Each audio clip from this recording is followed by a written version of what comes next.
live and in person, is Miss Jessica Vaughn.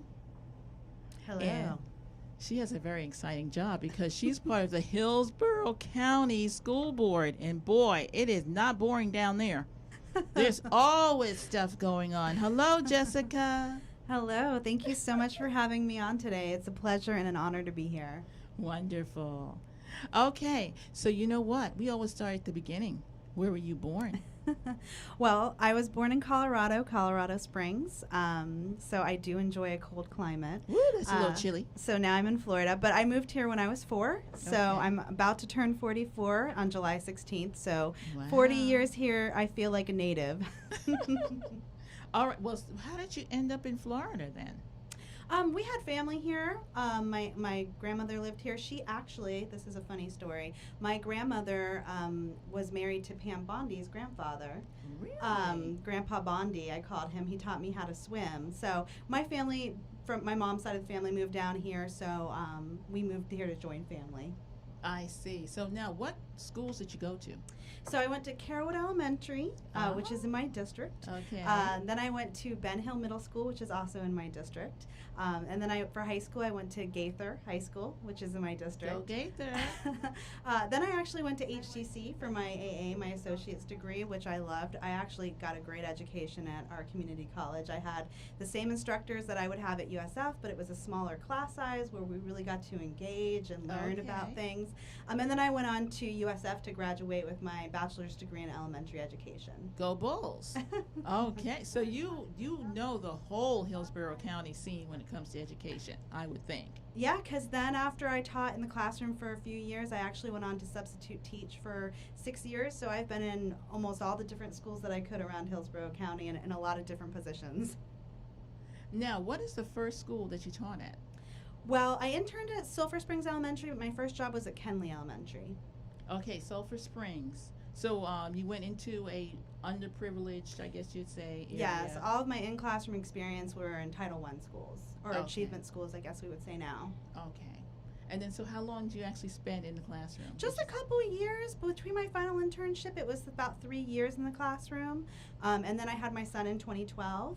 And so in order to kind of be with him, meet his needs, he is actually on the spectrum. I went to substitute teaching because I love being in the classroom. But that allowed me to keep a flexible schedule. And plus, I just really fell in love with, one day I could be the media specialist. One time I was a PE coach. And I really got to see all facets. And it was actually a better learning experience than my internship as far as classroom management and all of that stuff. So I actually really love substitute teaching. I think when I met you, you were a sub. Probably. What's the thing you enjoy most in the classroom? Oh, engaging with students, watching them learn how they digest information. They say the most interesting things and really impacting their lives. I mean, you can see that immediately if you touch a child or you not touch them, but move them. If you move them, if you influence them, or if you sometimes just you being a teacher telling them that they can do something that they never heard that they could do before, or giving them the confidence to try something is so amazing.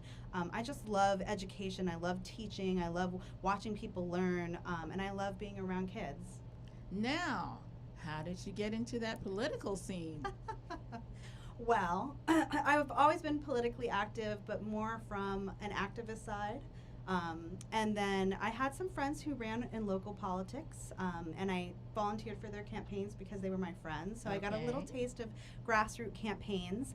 And then in 2016, I was really mobilized to get involved because Bernie Sanders ran for political office, and I was a Bernie Sanders surrogate. You were a Bernie girl. I was a Bernie girl.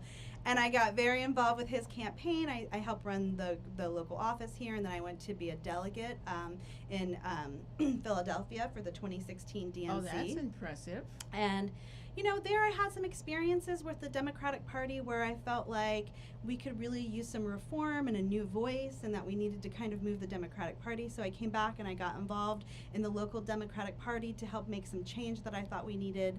And then I started working on other candidates' campaigns and got really involved. I started the local Progressive Caucus. Now, I know you were the president. I was the founder of the president of the local caucus. Okay. And then, I Which started. is still going, folks. If It you want to is. join the caucus, how'd they do that? That is true. Yes, you can go to the Democratic Progressive Caucus of Tampa Bay website. We have a place where you can learn about us or pay your dues. And so from there, I kind of overlapped my passion for education and politics and really started paying attention to the school board and just in general got very concerned about what I see as the privatizing of education. And so I just decided to kind of throw my name in the ring and run for a seat that was open, and honestly I did not think I was going to win. I had a Now, did you run once or twice? I just ran one time. Oh, I did. All right. But I did, previously I sat on my CDD board, which is an elected position because we take some taxes and we use it for our neighborhood. So I had experience managing a budget and parliamentary procedure and being on a board, so that helped me, navigate actually being an elected official a little bit more than just working on grassroots campaign. But I ran once and ran with, I think I won with like 60% majority, which was surprising. That's pretty amazing. Who did you run against? Well, in the primary we had a few contenders, but once the primary was over and it was just two of us, it was Mitch Thrower. Okay, so who ran in your primary Democratic side? So, oh gosh, who can I remember? There was Alexander Gilmore, me, Mitch Thrower, Jennifer Hill, Richard Warner, and then one other candidate. Oh, It was a crowded field. It was a crowded field, but out of those, I would say you were the best well known, and you also did an awesome job during your interviews. Oh, yes, thank you. and forums. Thank yes, you. yes. I appreciate that. Well, being in the system really helps. Yeah, because you worked in the system. Yeah. Oh, absolutely. I think it was just kind of the perfect storm of experience that I had, as far as just kind of understanding the political layout and really, really learning about the issues that I was passionate about and being able to speak to those. Now, let's talk about the board that you sit on. How many members? 7 elected board members. Okay. Are they in some are county-wide, right? There's 5 district-wide seats, so if you take Hillsborough County and you cut it into 5 pieces, those are district-specific, which I am. I represent District 3, which is basically North Hillsborough, goes all the way from Plant City, a little bit of Temple Terrace, New Tampa, all the way down to Carrollwood, Lake Magdalene, Forest Hills, Northdale. So it's a big district. It is. And then we have 2 county-wide seats. So there's 5 district-specific and 2 members that represent the entire county. So Lynn Gray, I believe, is county-wide. Correct. And Karen Perez would be the other county-wide board member. Okay. Now, who else do we have on the board right now? So we have Member Washington. He represents. Who replaced Hammer Assembly, right? Okay. Mm-hmm. He represents District 5, which is mostly East Tampa, and Temple Terrace. Then there is Member Combs, Nadia Combs. She's District 1. What is that district? So that's like Odessa, West Tampa. It kind of butts up against my district, mostly like Town and Country, West Tampa area, and then goes all the way out to Odessa and that area.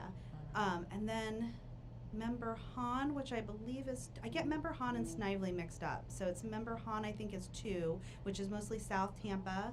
And then there's Member Snively, which I believe is 4. I hope I'm getting this right. And she's basically like Brandon. We kind of share Plant City, kind of that area. Oh, you go all the way out to Plant City, I too. do. Wow. Yeah, and Seffner. And Seffner. Okay.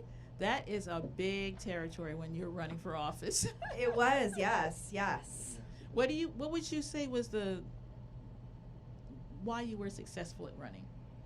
You know what I think secret it to was? success. I know people always ask me this, and honestly I don't know. But I think I just had so many surrogates, like it was really a team effort. I mean I can take some credit for the work that I did, but really I had so many people supporting me from so many different communities, politically, because I grew up in the area and I went to the school there. I have a community of people that know me from being a very small child or people I went to school with, and then I just know so many people throughout the county, specifically in that district. I think I just had so many people who were supporting me and working for me. It was almost contagious. So it really feels like it was like a team effort. You know what? Running for office encompasses your entire life. Mm-hmm. Everybody you've known from childhood. Absolutely. Now that you're on the board, yes. What are some things that you're really passionate about? Oh, goodness. Well, I'm very passionate about restorative and racial justice. I talk about that a lot, and just justice in general, making sure that we have equity and equality in the decisions that we're making in our policies, and making sure that when we talk about education reform, it's about reforming our public education, our traditional public schools, so that they work for all of our students. And when I talk about equity and equality, it could be when we're talking about our disabled students, our ESE students, our neurodiverse students, LGBTAQ students, you know, any of our students who fall on the margin, making sure that they're supported and that our schools are welcoming and supportive and equitable for everyone. That's something I'm very passionate about. Making sure that we have a board where we have a lot of transparency and that the community feels connected to us, and that we're accessible is important to me. Building infrastructure within the board to make sure that we function as efficiently as possible. Safety in our schools, making sure that our drinking water is clean and that our schools are safe and that there's not mold in there and that our children are going into environments where they're healthy and that they are in the position to learn. But we've had so many challenges with the pandemic and with the kind of the state getting involved in our county that unfortunately we haven't really been able to focus on. We got so much to talk about, Jessica. So much. I mean, I don't even know where to start when it comes to the school board. God bless you, all of you on there. Now, if someone wants to contact you, do you like that? Do you want that?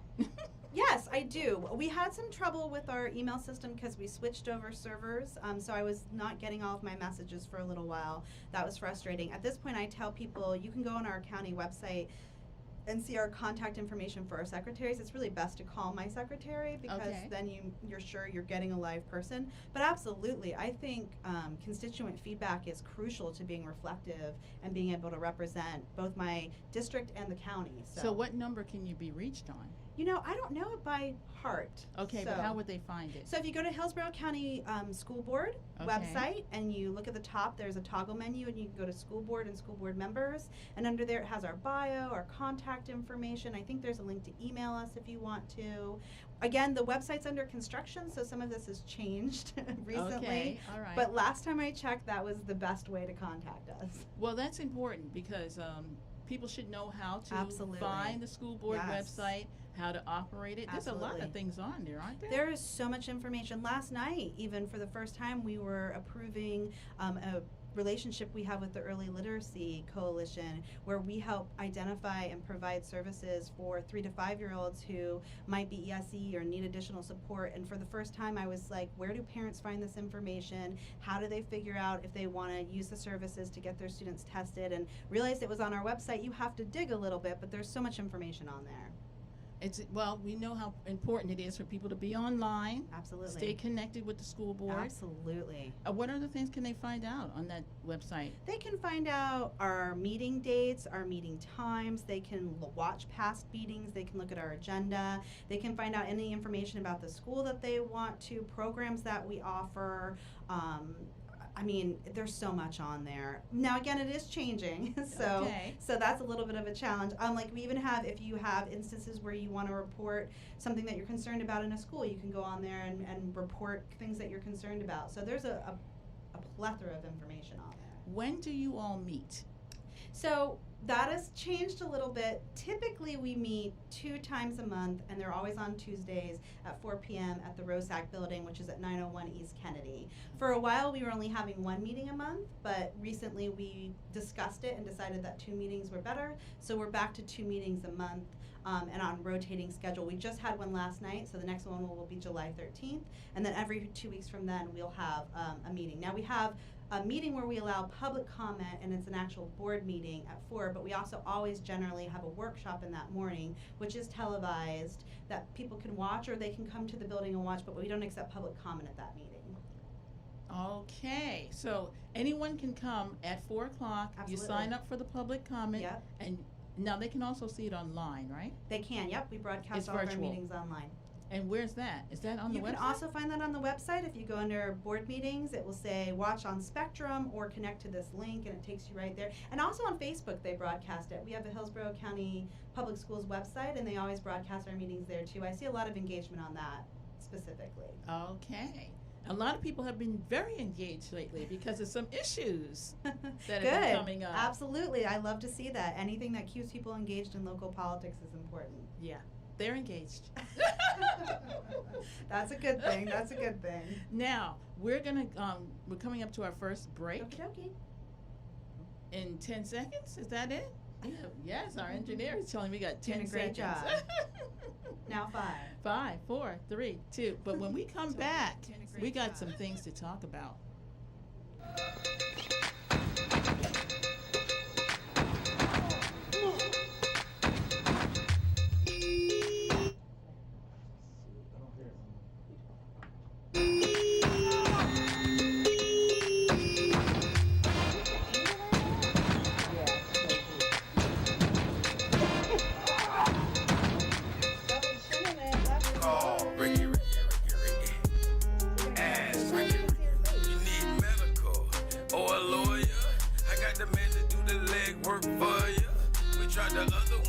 So believe we hunted down 813-248-6300. Everything gon' be okay. Call Ricky, he coming. He taking kids state of Florida. Grab a pin of sundown. 184-361-RIG.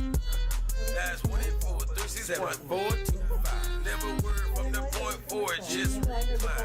Just ask Ricky. Plus your boy stay by. Just in case you missed it, I'ma tell you one more time. 184-361-RIG. Call Ricky. Ask Ricky. Legal and medical referral service. The doctors and lawyers in our network are trained in handling auto injury claims and getting you the best medical treatment and recovery. Dial 1-844-361-RIG. That's 1-844-361-7425. Ricky. Ask Ricky. Slap talk, trap talk, just talk with Madam CJ. Right here on In Touch Radio every Thursday at 7 p.m. Talk to me, baby. Trap talk, y'all, on In Touch Radio. Don't miss the first annual Amateur Grillers Cook-Off coming to the Tampa Bay area on Labor Day weekend, September the 5th. Hosted by the Dr. K.C. Patel High School, located at 10721 Rollison Ranch Road, right here in Tampa, from 11 a.m. to 5 p.m. There will be a $500 cash prize to the best amateur griller. If you feel that you've got the skills, then you need to bring your grill. It doesn't matter how big or how small. You can drive it up, push it up, pull it up, or even let grandma and grandpa help you set it up. Just bring the entire family out and enjoy some of the finest amateur grill meats. Sample the sauce and find out who has the best sauce. Bring your meat and put it on a plate, and let's see if you have what it takes. For vendors information, text 813-965-4456.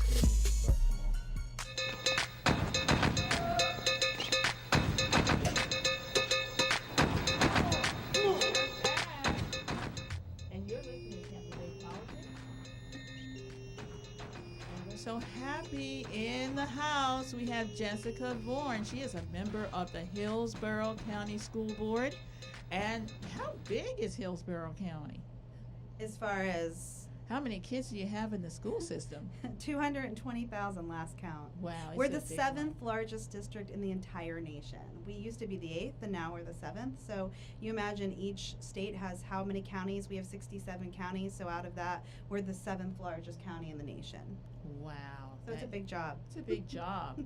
Now, the big thing that caused a big ruckus down at the school board was a budget crisis. Was it $50 million you were in the hole for? The number kept changing depending on what they estimated, because when you're doing a budget, some of it is money that you're expecting to come in. You're always projecting based on, especially with the school board, because we have so many different types of revenue. Some of it's state, some of it's local, some of it's federal. But at one point it was up to $110 million. Really? That we were going to be short for, I think, $50 million for our operating expenses, but we also have to have so much money in reserves in order to avoid the state taking over. So we were below both on our operational expenses, being able to actually pay our salaries, and having any reserves left over to avoid a state takeover. Now, that is fixed now, isn't it? Or kind of? Well, we did do some restructuring that led to positions being cut. So hopefully that will help mitigate some of the operational expenses. But as soon as we kind of righted those positions to make sure that we could afford payroll, the state then went into legislative session, and they made some changes that will cut our funding again. They also expanded school vouchers that will allow people to use our public tax funds and go to private schools. So we'll anticipate that we'll have even less revenue coming in, so we'll have to do more adjustments. Every time we kind of Does right adjustments ourselves. mean people lose their jobs? So adjustment means positions are cut. Hopefully a lot of times that means there are other positions that haven't been filled where people can move to those positions. So out of 1,000 positions or so that we cut, it ended up being about 50 people who we couldn't place. So it doesn't necessarily always equate to people lose their jobs, but it does mean that there's a lot of transition, and it does mean that individual schools might lose the support that they need. Maybe they are a C school and they're a fragile C. And they have reading coaches and math coaches that help keep them in that letter grade, that support those students that need those extra services. Well, we might have to cut those reading or math coaches, and so they lose that, that crucial instructional staff that helps support the students. Those people might go on and move to another school where they have a job. So it really impacts the schools. It does impact our employees, but more so it impacts the ability to support our schools. Now, are you feeling that the special achievement schools, which are in our urban core areas, are they being disproportionately affected by these things? I would say so. If you look at the cuts, the superintendent would say no, that this was across the board. But obviously, when you have schools that need more support, and you cut positions, they're going to be, if you don't have that kind of parental support where you have PTAs who can, some of my schools and some of my districts, they have a PTA that can raise $80,000 in a year and, kind of provide extra support. If you have a school that can't compete with that isn't able to bring in $80,000 in revenue, and you're cutting their math coach or you're cutting their reading coach, absolutely, those schools are going to feel it more. Now, talking about Tallahassee, do you think if we had a different governor, we had some more Democratic elected officials in Tallahassee, things could be different? Absolutely. The frustrating thing is at every school board meeting, everybody talks about how the school board's nonpartisan. We talk about how we're nonpartisan, and education shouldn't be a partisan issue. And I think for a long time it wasn't, but for some reason in Florida, it's really nationwide, but specifically in Florida, one party, the Republican Party, has decided that they want to privatize education. And so Well, it could be about the money. It's absolutely about the money. Many of those elected officials are connected through to charter schools and profit off of the expansion of privatization. Mr. Cochran. Corcoran. Cockroach. No, I'm sorry. That was a mistake. Absolutely, yes. His wife is heavily invested in the charter school industry and profitizes, makes profit off every expansion of that. So I do believe if we had a different governor who could make sure that our commissioner of education was actually invested in traditional public education, things would be very different. Now, we've had some problems with people who are taking the funds out of our public schools and running rampant with it. We've had people arrested because they took charter school money, and all of a sudden the schools go defunct. Yeah. How much of that do you have going on? That a lot of that was before my time, so I don't have such grievous things that we're dealing with right now. But in general, there is mismanagement in the charter schools, whether it's financially, whether there's no accountability, whether it means that they're not providing the services that traditional public schools have to, meaning that they don't have full-time ESE services that they can provide.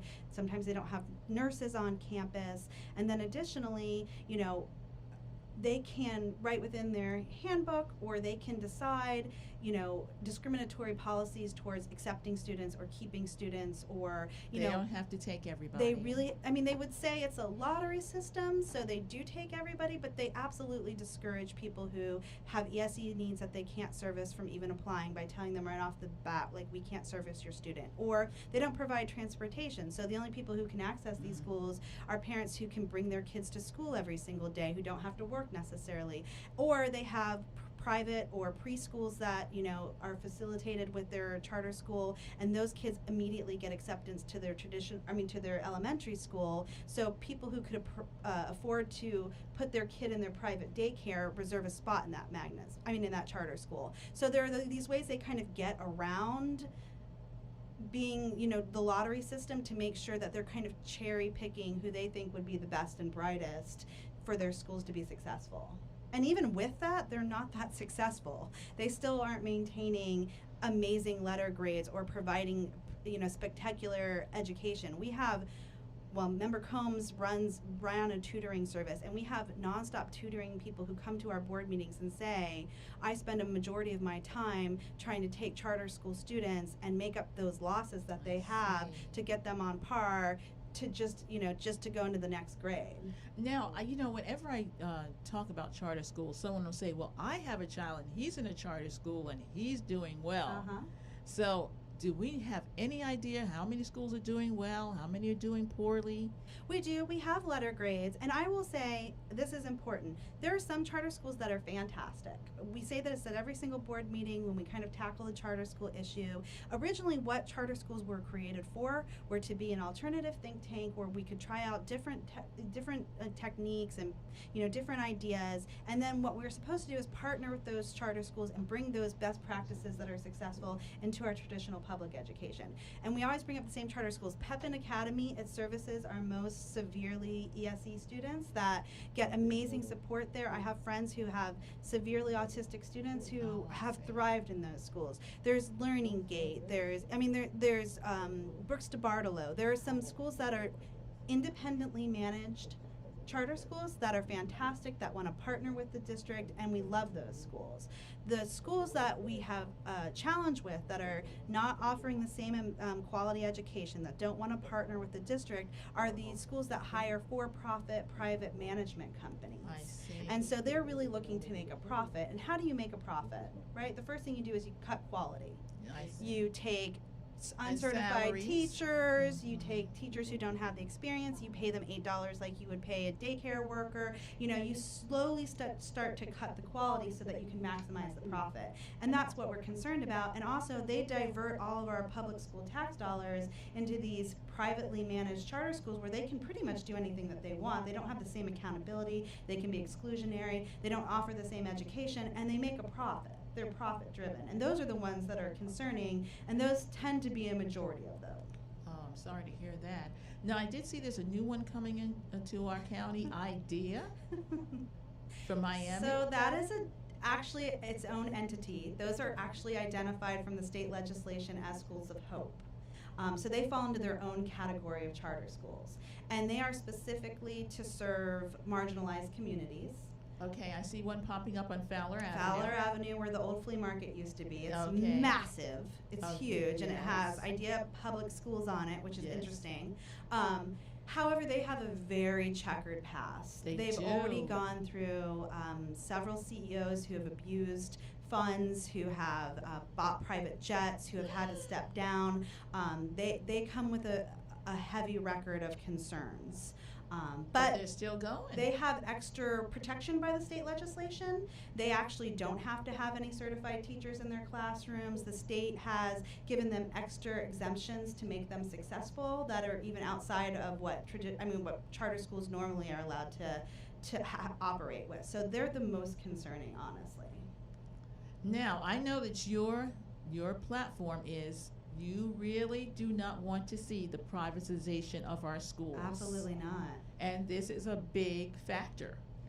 Access to quality public education is the biggest equalizer within our society. And once you start to privatize education and there's no accountability, you're always going to have students who aren't going to be able to get into those sought after charter schools. And then where do they go? Where do they go? And what is the public school option going to turn into? And as we get starved out and we have even less funding, it's going to be worse than it is now. So during that transition between privatization, you're going to have those kids who have parental support who can maybe navigate it and maybe get them into an okay charter school. And those kids who can't, who are left in the system, are going to be sitting in our traditional public schools that are even less funded than they are now. Especially in our marginalized communities. And that, talk about a divide it's gonna be even worse.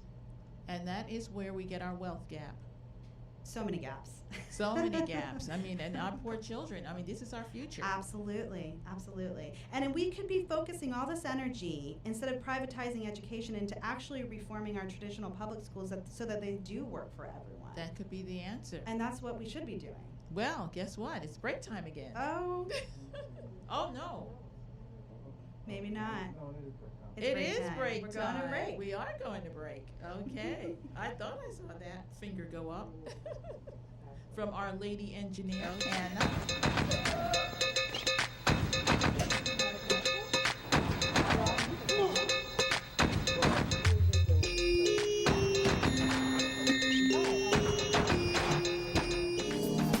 Hi, this is Angela Birdsong with Tampa Bay Politics. And not only can you catch us on InTouchNews.com every Wednesday at 11 a.m., we now have a website at TampaBayPoliticsPodcast.com. We are on Apple, Google, Spotify, and Stitcher, which you can log in at any time and listen to Tampa Bay Politics. I have a podcast. Hey, this is Agent Wright, better known as Mr. Clean. You looking for some great barbecues? Come see them two brothers on the grill, located at 423 Virginia Street, Charleston, West Virginia. We got ribs, chicken, pulled pork, brisket, collard greens, mac and cheese, baby. Come get some and get you a nice, smooth cigar. 304-550-4431. That is 304-550-4431. Come get some, baby. The Rib Man, mama, the Rib Man. Excuse me, but do this station keep you in touch? A lot. How do you like the music? A lot. Do they play your favorite songs? A lot. And in just 2 words, how do you like the station? A lot. There you have it, folks. The moral of the story is our listeners like us A lot. in touching you 24/7 on the World Wide Web. We're In Touch Radio. In Touch Radio, where everybody, and we do mean everybody, is a star. In Touch Radio.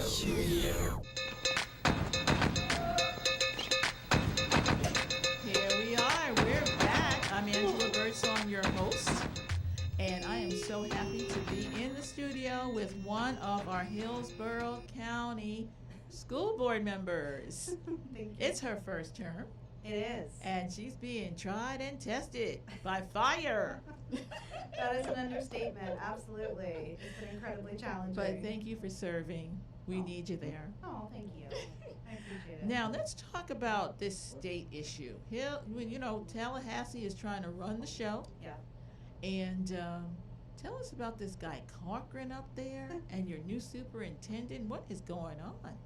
All right, Richard Corcoran is our Commissioner of Education, who was appointed by DeSantis. He was in the state legislation for a while. I think he was the Republican Speaker of the House. I'm not Yes, exactly he was. sure. Mm-hmm. And so he's really kind of, for some whatever reason, they have a stronghold on Hillsborough County where they're very invested in the decisions that we make and what we do. It started last year when we were having conversation about whether we were going to keep our schools open or closed during the pandemic. That was before I got on the board, before my tenure on the board. Okay. And he really forced us to open. They sent a letter stating that we didn't have that decision to make locally, and if we didn't open, they were going to withhold funds. And so, we opened our schools, which I think was a good thing. I think parents were very happy for that. It went better than we expected. And then the next time is we were having a reflection about whether we wanted to put our superintendent on a personal improvement plan, because I think when he came in, and I think That's Mr. Austin. Addison Davis.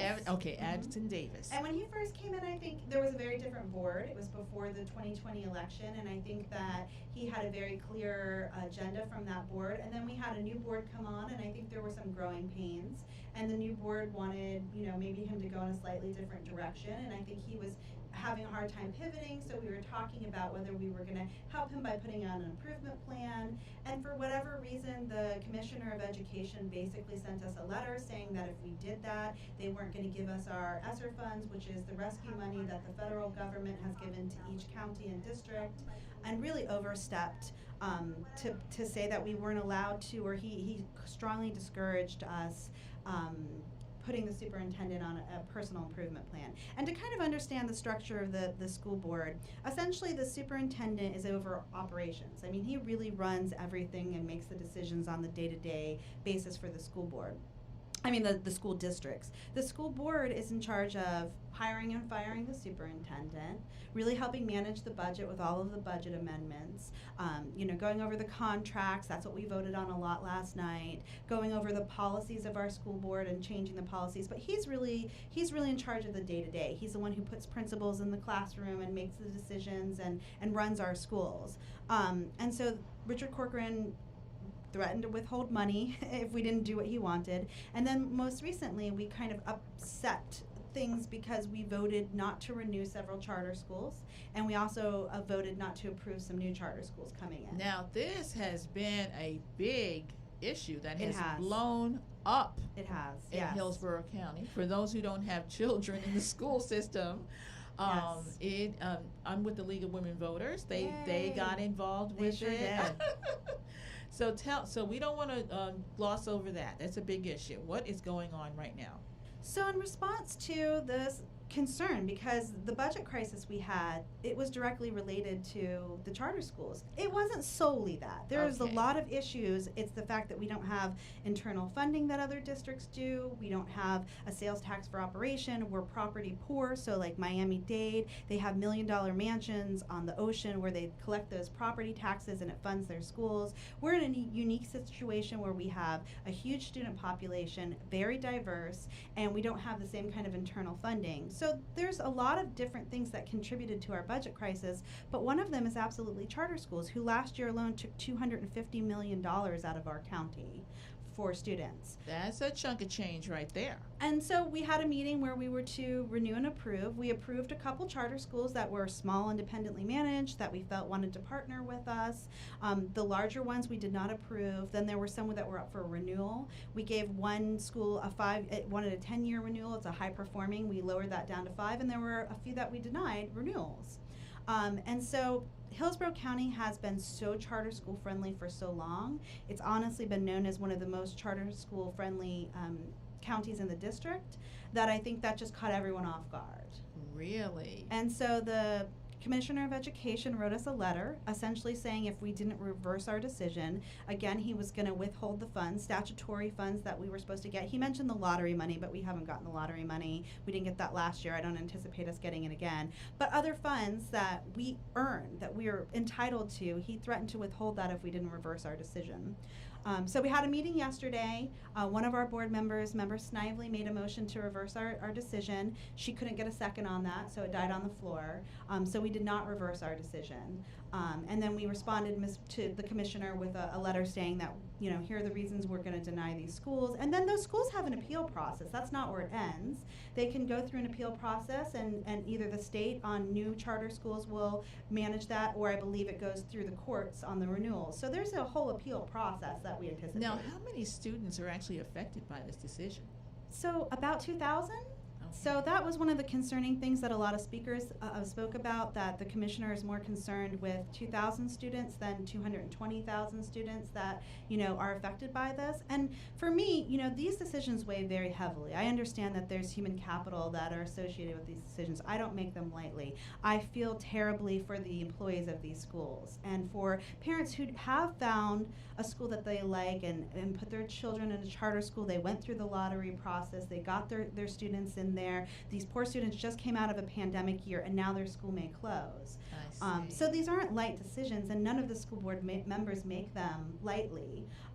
But we have to look at the good of the 220,000 students and not just 2,000 students. And so, there's been this kind of guise of parental choice, and that all charter schools are giving parents more choices. And we support parental choice, but right now we have 1/4 of our schools are charter schools. How many choices do you One-fourth need? of all the schools One in fourth. Hillsborough County, 25%? Yes, our charter schools. So how many choice? I mean, we offer school choice in. Parents can choice into any school in the district if there's an Okay. opening already. So if you don't like the school that your neighborhood school, then you can apply to go to a different school. We also have magnet schools which offer a choice, and very similar to charter schools, except they offer busing and transportation. And then we have, 1/4 of our schools are charter schools. So it's not like we're limiting parental choice. But at some point, you have to mitigate accountability for reckless charter schools that just want to profit off the backs of our students. So is that why you made the decision not to? Well, the schools in general had a lot of concerns. Some of them had financially been reckless before. They had been on plans. They had been misappropriated funds, or they're Missing money. misappropriating funds, or their letter grades, doesn't justify their existence. If they're underperforming the schools that they're competing with, then We don't need you. I mean that's my opinion. We can on do it. bad for free. I mean- Exactly. I know. Yeah, I get it. I know. I'm sure the parents of those children were not happy. No, and I feel deeply for them. And many came and spoke at our workshop yesterday. And I understand their frustration. And again, it's not a decision that we make lightly. They weigh very heavily on all of us. But somebody has got to stand up. We have got to stand up and fight for traditional public education. We have to. I know, because if 25% are in charter, that means 75% are in public. Yes, but that's going to change. They're trying to get more and more. Now the thing is, I really believe that a child's education should not depend on the zip code that they're born in. So we just need to do more, I think, to make sure that every school lives up at least to the standard where that child is getting a decent education. Absolutely. And that revolves around a lot of changes that we could make.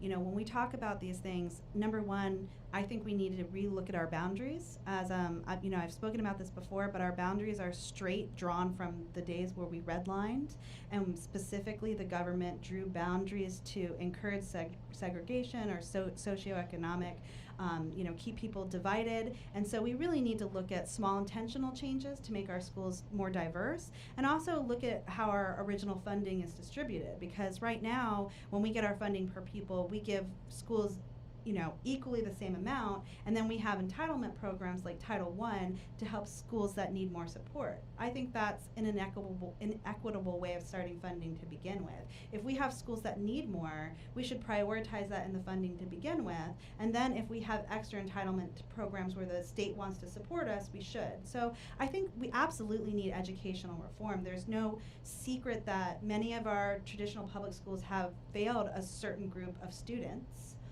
And a lot of that is, systemic racism or systemic socioeconomic, issues specifically aimed at keeping certain groups of people marginalized. But now that we can move forward and we can change that, and we can invest in our traditional public schools so that every school offers that kind of equity. And parents don't need choices if they have a school that meets their needs. That's the Sure. whole thing, is that the state has intentionally starved out traditional public education so parents feel like they need a choice, that their schools are failing them.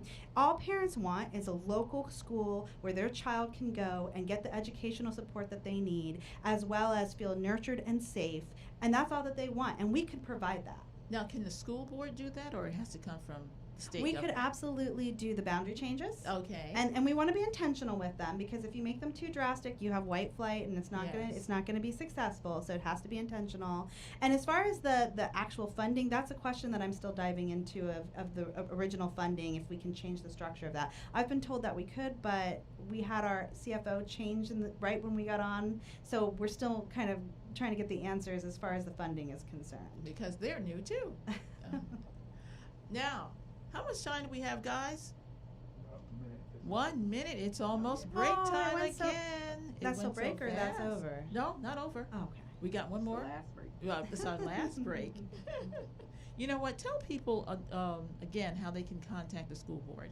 So you just Google in Hillsborough County School Board, and it'll bring you to our main page, and then there's a menu up at the top where you can hit school board, and you can go to members, board meetings, and if you go on members, under each member there's a bio, there's our phone number, and there's a link to email us. And that's the best way. Again, it's changing. Every time I go on the website, every single time something I'm accustomed to has changed. So hopefully that's the right directions. But when you have a new superintendent, there's always new changes. And I think he really wanted to tackle, our technology has been outdated for a long time. So I think part of the plan is to get our technology up to date. Okay, so when we come back, we are going to talk about the students who were left behind because of technology. Absolutely. Yep. All right. We're about to come back. Yes.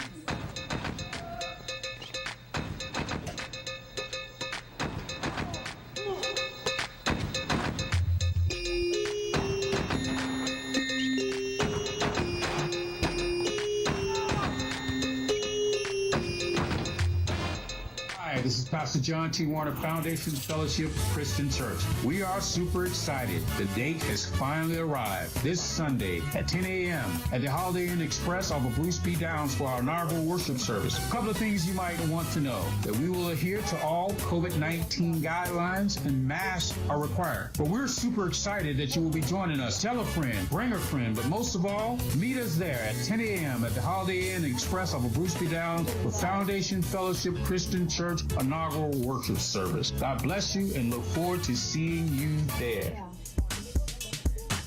Hi, this is Angela Birdsong, and during the week, I'm affectionately known as the Medicare lady. Do not try to navigate Medicare without me. Please call me at 813-476-4837. I also do life insurance, and I will help people who are Medicare Medicaid. Once again, 813-476-4837. 4837.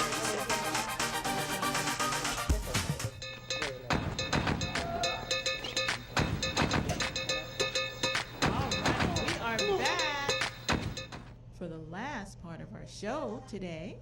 Thank you so much for listening to Tampa Bay Politics. And once again, I'm your host, Angela Birdsong. And guess who we have?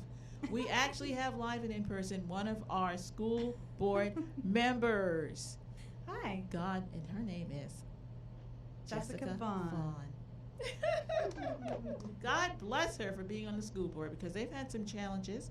As we know, we went through a global pandemic. Yes. And it was challenging for parents and students. Yes. Yes. So let's talk about how you navigated through that and how the kids are doing.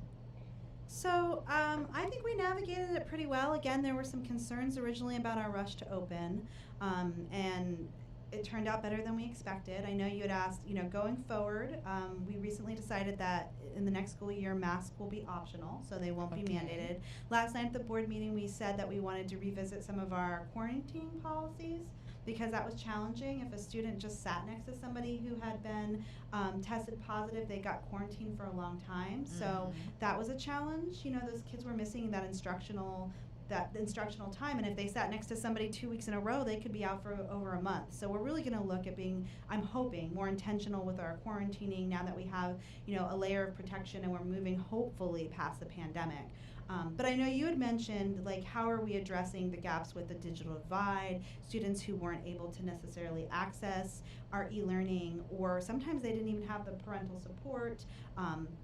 And so there have been, again, we have... It's a challenge getting your kid to stay online all those hours. Absolutely. It's, even if they're a good kid. Absolutely. Yes. And so part of the money that we get from the federal government, the ESSERS money, which is the money earmarked specifically for the school districts. From the rescue plan. Is at the digital divide. It's providing more instructional staff. It's identifying those students. It's giving them tutoring lessons if they need it. You asked about summer school. There is going to be summer school. So I know the superintendent is working very diligently right now to have a plan prepared to address that digital divide, the gap in learning due to the pandemic, and get those students back to hopefully the baseline of where they left us. But I think that it seems like if you look at some of the test scores, the third grade, we did better than anticipated. Okay. So, and I think that was because we did offer in-person learning, and so we kind of got a jump on that. But there is. So what was it, 50-50 in person? So it started off where it was actually more like a third, it sounded like, maybe 50-50, and I wasn't on the board when school started. I was still on the campaign trail. But I know mid-year it was about a third of students were e-learning, and then towards the last semester it was a very small number. Okay, so are kids basically back in the classroom starting in Yes, we're not going to offer e-learning anymore. Now, if some parents, especially parents of neurodiverse students who have a hard time in person because maybe they're easily distracted or they're noise sensitive, some of our students actually did much better in virtual learning. Okay. So if they want to keep their kids virtually, we offer Hillsborough Virtual School, which is similar to e-learning, not exactly the same. So parents will still have that option. It just won't go through their local school, and it's an online platform. And I know it was very challenging for the teachers to be teaching some online, Simultaneous some in the teaching. classroom. Those teachers are heroes. I don't know how they did that. That's amazing. It is amazing because it's hard enough corralling Our them in teachers, person. our school staff, our principals are just amazing. How they pulled it together and just rose to any challenge. I'm just in awe of our school staff. Now, I did want to talk to you about the substitute teacher issue. Well, I know a lot about that. That's right. And somewhere along the line, the school system thought it would be a good idea to farm that out to Kelly Services. Yes. So now Hillsborough County no longer Correct. tells We do student not teachers hire where- our substitute teachers. Everything sub-related is outsourced through an employment agency. And how do you feel about that? Well, I was hired on through Hillsborough County, so I started my substitute teaching career working for the county, and then transitioned through Kelly. So I've been through both worlds. I am not pleased with my experience with Kelly, whether it's support or training or what I needed. I feel like it was subpar, and it did not give me the resources that Hillsborough County gave us to be successful. We've recently had a workshop on it where we revisited it and we talked about it, and I shared my opinions. The problem is it's just much more inexpensive to outsource it because they Oh, it pay is? substitute. I mean, substitute teachers make $11 an hour if you have if you have a teaching certificate. I think less than that. So they pay substitute teachers so poorly, but it keeps our costs manageable. And unfortunately, right now, when we're in a budget crisis and we're being starved out by the state, and we have funding being threatened to withhold because we're not making personal decisions that the Commissioner of Education likes, we have to make a lot of our decisions just based on what we can afford, and that really limits the quality that we can provide for our traditional public schools. And again, that's intentional. The more they starve us out, the more we have to cut quality, the more we have to cut programs, the more parents feel frustrated, the more that they need a choice, and the more that they go to a charter school. Now, the sad thing is, many times when they go to the charter school, they come right back to us because they have a bad experience. The problem is if they're there at the charter school during the 10-day count, the state gives them that per pupil funding regardless if they come back to us. So we never get that money even if they come back to us. So a lot of For the charter whole schools, year? I believe it's until it's mid-year. I think we do a second count mid-year. And so they could have the students in the charter school at the 10-day count in October, immediately come back to us in November, and there's 3, 4, 5 months where we're providing all the services, but we're not getting the funding, and that charter school got the money for them, even though they're not servicing the students. That's another caveat the state legislation has put in to support charter schools. My gosh. I mean, what makes me so frustrated about the whole thing is the majority of students are getting the short end of the stick. Absolutely. And that's the most frustrating part. And they'll do it under the guise of what's best for students, when it's the antithesis of what's best for students. And it's how can they make as much money as possible. It's all about profit. The backpacks are just pure money signs to some people. Now, there's a movie about backpacks. There is Backpack Full of Cash. It really helps break down the privatization of education. That's a good movie. Can you get it on Netflix? I think so. I'm not sure where you can get it. I know different organizations stream it and offer it, and people have taken advantage of that. I think the Progressive Caucus did it once. I know there's a parent advocacy group. So every once in a while you'll see a link, but it's a fantastic documentary. Now, I know the school board says they're nonpartisan, but do you know if what the majority of the board is right now? So that's interesting. The majority of the board is Democrat. We have a 5-7. 5 of us are Democrats, registered Democrats. 2 are Republicans. But our superintendent is known as a red superintendent. So I recently came from a conference and everyone said, "Oh yeah, but you're a red board," and I'm like, "We're not a red board." But the superintendent, since he manages day-to-day operations, we are kind of viewed as a red board. As red, and he has a relationship with the people in Tallahassee, doesn't he? He does. It's complicated. I'm not really sure the extent of it. I mean, the Commissioner of Education sent a letter when he was concerned that our superintendent was going to be was going to be put on a performance plan. So they have some type of relationship. But our superintendent maintains that he is very supportive of traditional public education, and that, he is committed to Hillsborough County. So, I'm hoping to see that's the case. Now, does he have a tenure? How does that work? No, he has a contract. Okay. So it was a 3-year contract originally. I think we're past the first year of it. However, he will have an evaluation in September that will complete, and that will kind of help guide some things. We have a very loose contract, honestly, where we can decide that we don't want to continue employment with him and have very little consequence. Originally, we ended employment with 2 superintendents ago, and we had to pay her close to, I think, $1 million. Really? But this contract is written differently to where we would have to not pay very much if we decided it wasn't a good fit. So you're thinking that he's probably going to stay? I mean, he's definitely here to September. I would imagine so. I mean, I hope so. I think that everybody is rooting for our superintendent to be successful, for our board to be successful. At the end of the day, the more successful we are, the better it is for students. So I would hope so. I think that he is definitely trying to be reflective and lean into some of the changes that the board has expressed that we would like to see from him. Now we're in summer, so whether that really translates to the schools and whether the principals and the staff are gonna see that, we won't really know until August. So we're kind of, in summertime it's really hard to gauge what's happening because the majority of the schools are closed. But I'm hopeful. Now, with this rescue fund money, do you see it coming anytime soon? No, I don't, even though it should, and we need it desperately. The state is playing games with it, and they're holding on to it as much as they possibly can. We received 3. We received the first one last year. We used all of that. There was a second one, which we received a portion of, just enough to get us out of the state takeover and to get our reserves up to where we needed to be.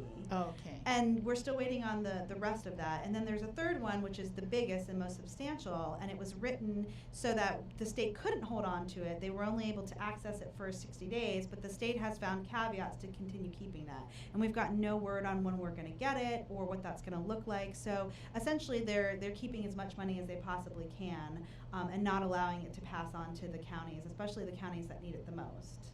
And you think that's because they want you to do poorly? Absolutely. I do. Yes, I think that. I think it's extremely intentional. I can't think of a reason why they would hold on to the money unless they're getting an interest rate or something. Well, here's the interesting thing. Our governor, DeSantis, decided the state gets a portion of that fund. Okay. So they take 10% right off the top and then are supposed to pass. So they had a bucket of money from the federal government. DeSantis decided to give our teachers and our principals a bonus with that, which is fantastic. I would like to see our bus drivers and our cafeteria workers and our custodians get a bonus. They're they're the lowest paid. They work just as hard and they are never thought of. But he passed that on to our heroes from the pandemic, which was fantastic. However, it was like $1,000. $1,000. Right? Okay. He decided he would not give it to the school districts to dispense in their paychecks, and instead he wanted to hire an outside consulting company, $3 million, to essentially send those checks with his name on it. So when teachers and principals got it, it looked like this is from Governor DeSantis, when really it's federal money that came down from our legislation and Biden, but it was really important to him to pay that extra $3 million, which could, I think that's that could a good chunk of change that could right save there. the 666 jobs that we had to get rid of for schools. Gosh. So it's interesting to me that he decided to claim that money as his own and send it out to our school staff, but. Well, we know why, because he's up for re-election in He is up for 2022. re-election. Vote blue. Val Demings is on that ticket also, as well. I thought she was running against Rubio. Well, she is running against Rubio, but she'll be down the ticket. Yes, Val Demings. I think Nikki Fried is running it. No. Now, Nikki Fried may run for governor. Yeah. I think she has. She has. She is running. Right? She is running. And then there's Chris. And Charlie Chris is running. So there you're gonna have a good option either way. Because Nikki is a firebrand. Yes. It's going to be another exciting election next season. That's to say the least. To say the least. Yeah. But I'm very excited that Val Demings is in the race I am too. against Rubio. Mm-hmm. So I actually have a friend though in Miami who also jumped into that race. who would that be? Oh goodness, I can't remember his name. Stephanie Murphy, I believe, is in there. Ken Russell. Ken Russell. He's on Miami County Commission. Okay. So it will be interesting. It's going to be interesting. I'm feeling good that Val is going to pull through that primary. I hope so. I'm part of the Democratic Black Caucus, and she's one of our state members. I was just on your elections. I sat on there 4 hours to vote. Woo! Well, we get it done sooner or later. Thank you so much, Jessica, for taking the time, because we're here at East Tampa at 5508. She took the time to come down. Absolutely. Thank you for having me. We need as much voice and to educate people about education and engage them in school board, especially parents. Voters who don't have kids in our school system. I know you tend to disengage when you don't directly have kids, but our children are our future. And if we're not providing and fighting for their education, these are the leaders. It's still the great equalizer. I tell kids, if you only do one thing, just stay in school. Yes. Get that Bachelor of Science. Don't come out. Bachelor of Science. Yeah, 4 years of college. You need it. Although we do have some great trade school options. We do. Just do you. Yes. But stay in school and get that trade, or at least get your high school diploma. And more than that. Reach for the stars. Reach for the stars. Absolutely. Thank you. See you next time. Thank you so much.